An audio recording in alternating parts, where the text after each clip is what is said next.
আসসালামু আলাইকুম রহমতুল্লাহ বরকাত। অনেকেই বলে ভাই আমাদের আজকে এ,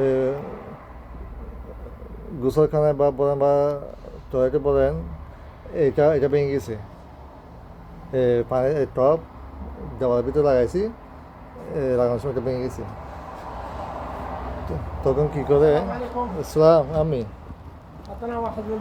তো এটা যখন ভেঙে যায় তখন মানুষ হতাশ হয়ে যায়, এখন কীভাবে খুলতে হবে। বা হয়তো অনেকে মনে করে সম্পূর্ণ আপনার সবগুলো দেওয়াল ভাঙতে হবে, ভেঙে মাছও চেঞ্জ করতে হবে। আসলে তাই করতে হবে না।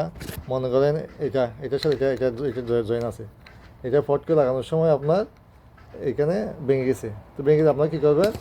এইরকম একটা করবেন, এরকম এরকম একটা কিনবেন। এইটা এখানে সিদ্ধ এটা ঢুকাবেন।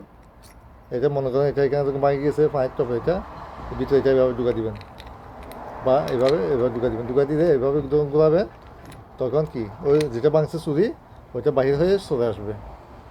তখন এটা আরেকটা চেঞ্জ করে নতুন করে লাগাই দিবেন, কমপ্লিট হয়ে যাবে, কোনো সমস্যা হবে না। ধন্যবাদ সবাইকে। আসসালামু আলাইকুম।